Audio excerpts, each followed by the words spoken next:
What would you do if the person you paid for a safe home not only ignored your pleas for help but actively belittled you while your health deteriorated? In today's story, the protagonist's choice to fight back is a masterclass in how to handle it. I've lived in some awful places during my college years. But this one was something else entirely. I had recently moved into a house with two other girls. It wasn't a palace, but it looked okay for a college apartment. One of my roommates had a friend who lived there before us. She warned us that the landlord was sexist and a bit of a jerk. But she said he usually meant well and the rent was decent. We were all broke. So we decided to sign the lease. I'll call him Mr. Henderson. I should have seen the red flags from a mile away. Mr. Henderson wanted to sign the lease agreement in a big boys' restaurant. Right after he'd finished his dinner. The document itself looked like he had literally chopped it up and pasted it together from different images of leases he found on Google. Adding to the sketchy vibe, we found the apartment in an ad on Craigslist. At that moment, Mr. Henderson, smug after his dinner, saw us as just a few broke college girls.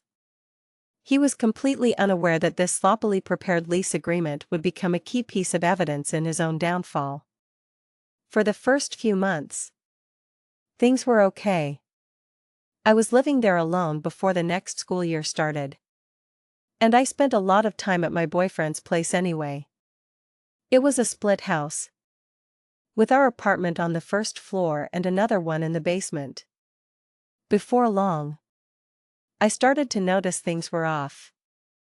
We're in the Midwest, near some large local lakes. So springtime brings a lot of rain. The concrete steps leading to our house would constantly flood with a pool of water that I'd have to jump over. And then it would just be gone by the next morning.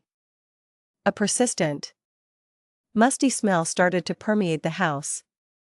And I developed a cough and started sneezing all the time, with no idea why. Soon, my roommates moved in. And our difficulties with Mr. Henderson began in earnest. He would show up unannounced to check on the property, far more often than was necessary to just mow the lawn.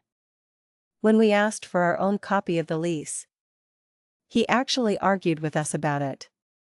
He would yell at us to pay our rent in cash, especially when he was about to head up north to his cabin with his girlfriend. But the biggest issue, the one that overshadowed everything else, was the mold. We had a serious problem. And he simply did not care. We hadn't really talked to the tenants in the basement apartment until we realized we were all having the same problems with our landlord. We'd often hear them arguing with him, their muffled shouts coming up through the floorboards. But their situation was a living hell. Everything they owned, from their clothes and furniture to their college papers, was growing mold. Bugs were everywhere, earwigs, beetles, ants, you name it. They were constantly throwing their possessions away and had resorted to storing their important items in plastic bins. But even the bins would get moldy. They told us that a third roommate was supposed to be living with them. But her mold allergies were so severe she couldn't stay there after signing the lease. When she and her mother tried to get out of it, Mr. Henderson verbally abused them over the phone, driving them to tears and refusing to let her break the lease. She ended up paying rent on 2 places every month just to avoid living in that toxic environment. Upstairs wasn't as bad as the basement, but it wasn't good. All of us were coughing constantly. And it got worse with each passing month. We'd wake up in the middle of the night, choking and sputtering.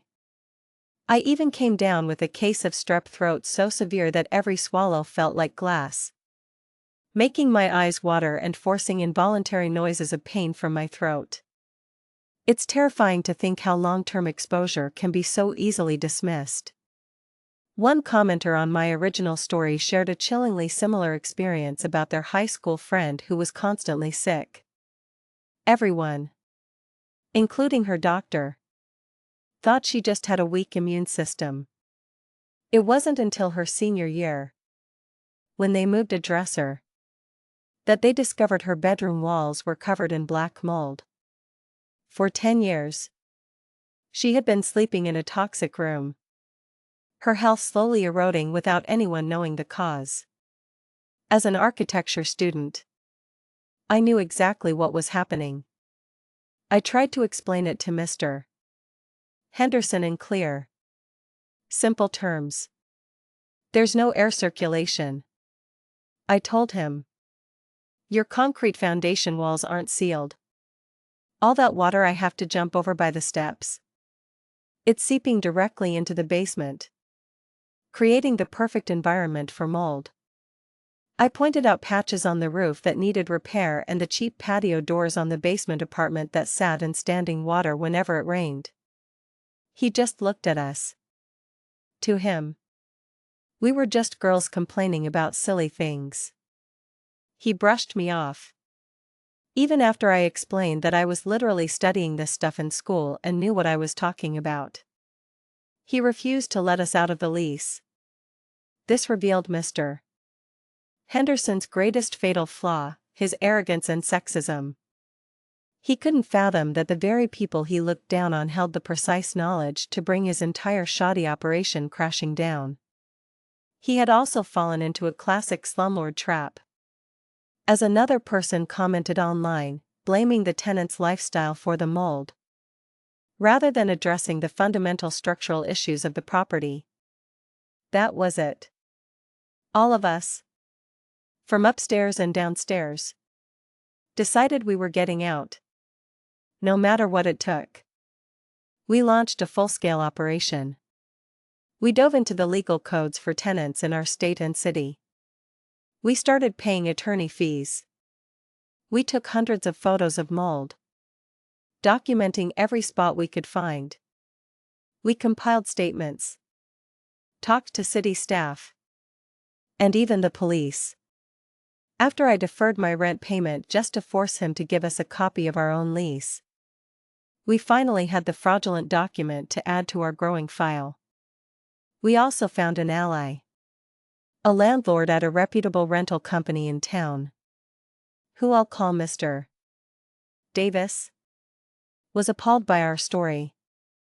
He became our guide, helping us navigate the legal ins and outs of the rental business and searching for a loophole. After months of arguments, research, and mounting expenses, we found it. If we could get a professional mold test, and if that test came back showing the house was uninhabitable, we could legally break the lease. Given that our neighbors were throwing away moldy furniture, we felt pretty confident about the results. The tests came back a few days later. We immediately sent the lab report, along with our entire dossier of pictures, statements, and the lease agreement, to the city. He had been an eye-roll landlord for years, known to city officials for his shady dealings but always managing to slip away. What he never counted on was a group of tenants who were not only sick and tired, but meticulous. Not even 4 hours passed before the phone rang. It was the city. The official on the line was grim. Our house was so contaminated, with a mold count so high, that it was being condemned. We were ordered to vacate the premises within 24 hours. The room exploded. We were screaming, jumping, hugging, pure, ecstatic relief. The hard work had paid off. Later, we learned that the mold researcher, a man with 30 years of experience, had never in his entire career seen a residential property with a higher mold count, which included black mold. The next day was a blur of joyful chaos. Our parents arrived to help us pack. A small army descending on the house. And there, in the driveway, was Mr. Henderson. He wasn't yelling or making demands. He was sobbing. I watched him. A pathetic figure amidst our happy energy. As we stacked boxes into cars. He kept muttering. Complaining that he should have listened to us. That this was his girlfriend's property and she was going to dump him now. We moved into the beautiful, clean, safe apartment that Mr. Davis had kept open for us.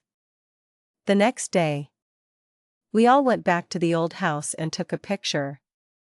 All of us grinning ear to ear in front of the big, official condemned signs plastered on the doors. It's still one of my favorite pictures. As for the aftermath, we considered suing him. But we were all broke from lawyer fees and just months from graduating. We decided that getting out and cutting all ties was the best victory we could ask for. Instead of dragging out the miserable situation any longer. About a year later, I saw new college students living there again. We suspect he just used a cheap home testing kit to get it passed or fought the city somehow. Because the only renovation I know he did was ripping out the carpet. I felt bad for those new tenants. Hoping they wouldn't have to go through what we did. Ultimately, the story is a stark reminder that willfully ignoring your responsibilities and underestimating others can lead to your own spectacular ruin.